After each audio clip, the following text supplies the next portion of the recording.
And thank you to you all for your kind and sincere offerings. I'm sure God the Parent and Loyal Sama is really happy to see you here today to have joined in the service with joy and in high spirits. I would like to share with you some important information from a book titled Unmei o Hira, Opening Up Your Destiny, by Tenrikyo who lived from 1876 to 1968. In the book it says, the more grateful you are, the more events will happen that will make you feel grateful. Just be grateful. Be grateful first. First, be grateful, says Tenrikyo Nakamura.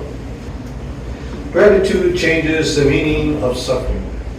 Having a heart that is grateful means that no matter what circumstances you find yourself in, those who can truly say thank you will surely see their fortunes improve.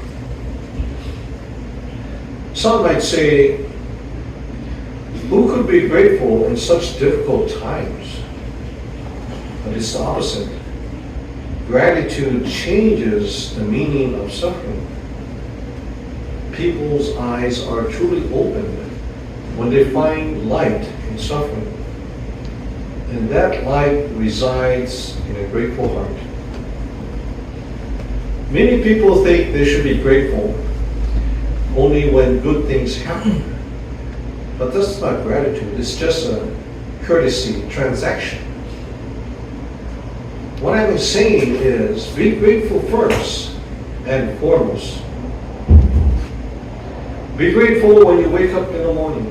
Be grateful that you can breathe, that you have a home, food, family, and opportunities to learn. That's more than enough. The word thank you has a power to purify the heart. When one's heart is purified, one's actions naturally change for the better, and those actions change the outcome. Gratitude is a mental attitude. When one's attitude is correct, the scenery one sees changes as well. Complaining about how annoying it is on a rainy day makes one's heart heavy. However, if one feels grateful and thinks of the rain as irrigating the fields which produce food, one's mind will become clear and bright. Try saying thank you 100 times a day. Thank you, thank you, thank you. And repeating it in one's mind, this will purify your heart. Being grateful will lead to events that will make you grateful. After World War II, Japan was a burnt-out wasteland. Some people cried out, "How can I be grateful at a time like this?" But shouting these words is proof that one's heart is closed. Those who are grateful can brighten their souls. Say thank you out loud. Thank you. Thank you is not just a habit or courtesy, it illuminates life itself. Start by expressing gratitude. In fact, having the ability to feel thankful even when nothing is there will make you stronger. If you think of it as something to be grateful for, when your efforts are unrewarded, when you are betrayed, when you fall ill, or when you lose a loved one, the meaning of those things changes instantly. Most people tend not to express gratitude until something good happens. This is because we don't know the preciousness of life. We want to become people who are grateful simply for being alive. Temple Nakamura says, try saying the word thank you 100 times a day. When you are grateful, things to be grateful for will start happening. Your soul will shine. Try being grateful just once today, not to mention 100 times. I wanted to share with you something that a head minister of a grand church spoke about.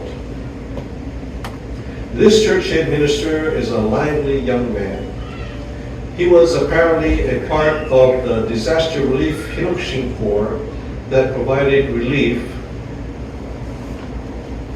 a relief team after a natural disaster in Japan. When he was pushing a disabled person in a wheelchair, he suddenly realized how thankful he should be for the blessings in his life. He would count how many things that he was grateful for. He could walk, use his hands, eat, hear, speak, etc. He counted the many things he was happy about and thought how thankful, how grateful. And he shared this story at his church monthly service. He was telling people it's important to say how thankful, how grateful. In Japanese they say, arigatai, mottainai. It just so happened that a missionary of his church brought an elderly woman he had been seeing to the monthly service. The woman had dementia and had a habit of leaving the house and wandering around alone. Worried for her safety, the family locked her in her room. Every day, her grandson would deliver a meal 3 times a day. Later, a few days after the monthly service, the family brought the grandmother to church and said grandma's dementia had been cured. The head of the church was surprised, saying, "Wow, is that even possible? Can dementia be cured?" One of the family members then replied, "Actually, after attending the monthly service, every day, grandmother has been facing the wall in her room, putting her hands together and chant, how thankful, how grateful, arigatai, mottainai, over and over. And that's how her dementia was cured."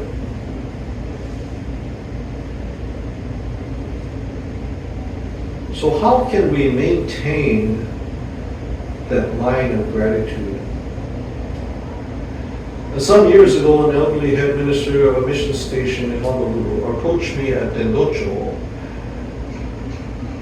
and asked, how can I explain why we must sampai before leaving our home, sampai when we arrive at Tenrikyo, sampai when we leave Tenrikyo, and sampai again when we arrive home. She explained that her son-in-law was complaining, why do we have to pray so many times? Why can't we just do it once? She was at a loss as how to explain why, because that's what she was taught to do from a young age. At first, I too was kind of at loss as to how to explain why we have to sampai all the time. When we leave the house, arrive in Tenrikyo, we leave Tenrikyo and arrive back on. You think about it, it's kind of a lot of time. But an inspiration came to me and I was able to reply. You can say this, I told her. In Tenrikyo, we take nothing for granted. When we leave the house, we thank God for our healthy bodies, that we're able to go out, and we ask God for a safe journey. And again, thank God, safe journey. When we arrive at our destination, we thank God for a safe journey. And again, thank God that we're able to attend and participate in the activities we're here for.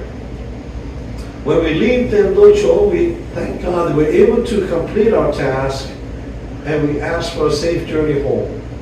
And when we arrive home, we again thank God for a safe journey and that we're able to accomplish our tasks due to the blessing of good health.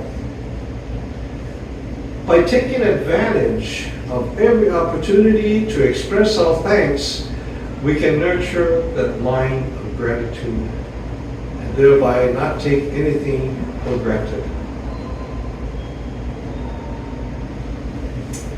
She didn't say anything, she just went away smiling. She did say thank you though.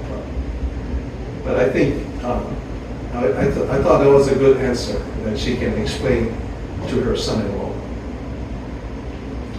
As Mr. Nakamura writes in his book, Thank You Power, the more grateful you are, the more events will occur that you can't help but be grateful for.